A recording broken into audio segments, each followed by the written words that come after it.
नमस्कार। मुंबई से फिर एक बार आपके सामने मैं हूं रविंद्र जैन, देश और जनता के हित में सदैव तत्पर बात करने वाला।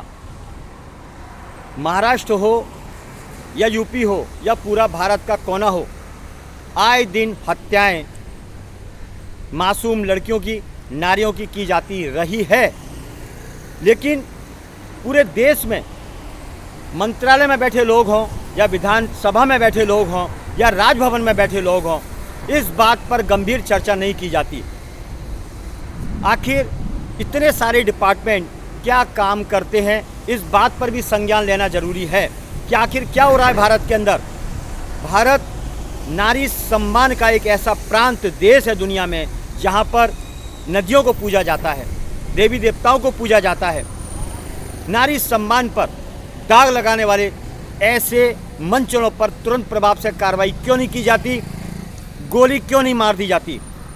मेरी विनती है इन मंत्री नेताओं से, देखिए हम फिर विनती करते हैं, अगर जनता जिंदा रही, सुरक्षित रही, व्यवस्थित रही तो आप अपना शासन चला सकते हैं, वरना आपका शासन नहीं चलेगा। योगी शासन, आज हिंदुस्तान में एक ऐसा शासन आ गया, योगी शासन, जहां पर बहन बेटियां सुरक्षित हैं, व्यवस्थित हैं, आत्मसम्मान के लिए पूरी तरह से मजबूत बनती जा रही हैं। तो और प्रदेश क्या करते हैं? योगी आदित्यनाथ की हमें तारीफ करनी चाहिए। सबसे बड़ा जिला उत्तर प्रदेश का, जहां पर नारियों को उठा लिया जाता था, लड़कियों को मार दिया जाता था, डकैती, लूटपाट, हत्या, वसूली, ड्रग्स के कारोबार खुलेआम होते थे। लेकिन योगी सरकार, योगी बाबा, जो एक नैतिक जिम्मेदारी लेते हुए एक बाबा हैं, संत हैं, जिन्होंने वास्तव में सच्चाई से, ईमानदारी से उस पद का सदुपयोग किया।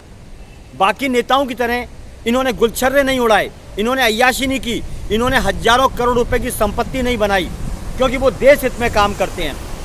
मैं भारत की जनता से ये विनती करता हूँ, अगर आपको अपनी प्रांत बचाना है, हिंदुस्तान बचाना है, तो एक ही आवाज़ उठाइए, प्रधानमंत्री पद के लिए योगी आदित्यनाथ को तुरंत प्रभाव से कायम किया जाए। क्योंकि देश हित में काम करने वाला अगर कोई हिंदुस्तान में है तो ये नेताओं की फौज के अंदर, ये भीड़ के अंदर एक ही नेता नज़र आता है जिसका कोई खर्चा नहीं, वो है योगी आदित्यनाथ।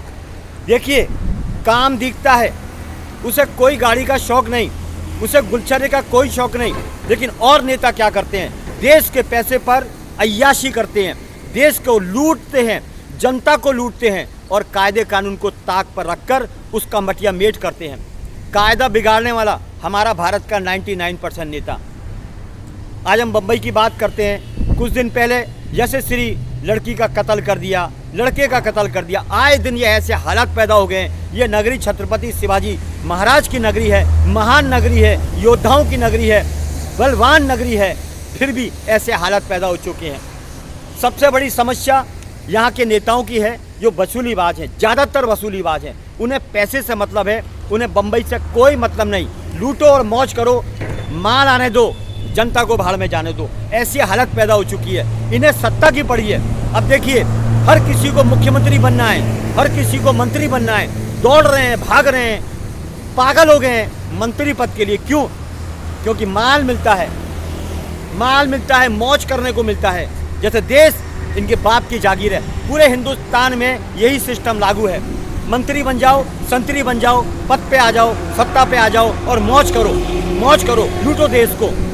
ये तो ऐसा समझते हैं जैसे देश इनके बाप का हो, दहेज में आया हो। मेरी विनती है देश की जनता से, आप इन्हें चुन के लाते हैं। ये मंत्रालय में, विधानसभा में पता नहीं कहाँ कहाँ बैठकर हुक्म चलाते हैं, जबकि कायदे की बात तो ये है, ये कुछ करते ही नहीं है, कुछ करने लायक ही नहीं है। हिंदुस्तान के अंदर 130 करोड़ की जनता है और 1947 के बाद से आज तक आप हालात देख लीजिए। सड़क नहीं बन सकी, कोई व्यवस्था नहीं हो चुकी, आए दिन कत्लेआम, आए दिन ड्रग्स के कारोबार, ऐसे हालात इन्होंने पैदा कर दिए हैं और इन सभी अवैध धंधों में ये लोग शामिल हैं। मुंबई के अंदर तो फेरी वालों का ऐसा हाल हो गया है जैसे हजारों करोड़ों लोगों को बाहर से किराए पर बुलाया है और बैठा दिया है। हालत ख़राब है। यहाँ के लोग हफ्ता वसूली में माहिर हैं, यहाँ के नेता भी ज़्यादातर हफ्ता वसूली में माहिर हैं, क्योंकि काम तो कुछ करते ही नहीं है, लूटते हैं।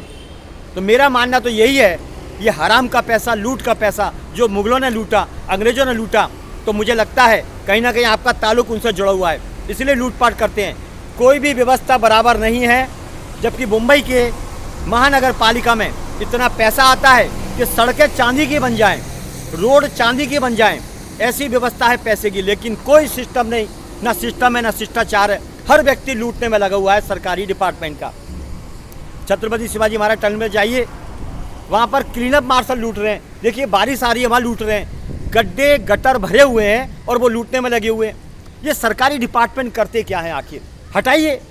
मेरी विनती है माननीय मुख्यमंत्री जी, आप काफ़ी दमदार व्यक्ति हैं, आपके पद का एक ऐसा उपयोग करिए कि ऐसे लोगों को जो लूटपाट में शामिल हैं डिपार्टमेंट के अंदर, क्योंकि जब तक डिपार्टमेंट की लूटें बंद नहीं होगी महाराष्ट्र और मुंबई का नाम खराब होता चला जाएगा, जैसा कि होता आ रहा है अभी तक। तो महाराष्ट्र छत्रपति शिवाजी महाराज की भूमि है, इसका नाम उज्जवल होना चाहिए, ना कि बिगड़ना चाहिए। ये योद्धाओं की भूमि है, इस बात का भी आपको बार बार जिक्र करने का मेरा मतलब यही है कि छत्रपति शिवाजी महाराज जो विरासत बनी हुई है टर्मिनल, ऐसी विरासत आप लोग बना तो नहीं सकते, लेकिन उस विरासत को बचाइए। हर बम्बई की विरासत को बचाने का काम करिए और जो लुटेरे वसूलीबाज हैं उन्हें खड़ा करके चौराहे पे गोली मार दीजिए।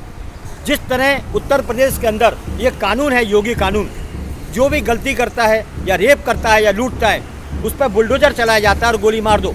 सीधा कानून, तारीख पे तारीख नहीं चाहिए, अब टाइम नहीं है कि तारीख पे तारीख मिले, सीधा फैसला। इसलिए हम योगी कानून को सल्यूट करते हैं और हिंदुस्तान के और उस नेता से ये कहना चाहते हैं, आप पद का मजा मत लें, पद का मजा लेना बंद कर दीजिए, देश के लिए काम करिए। चलिए बस इतना ही काफ़ी है। मैं हूँ मुंबई से रविंद्र जैन। जय हिंद।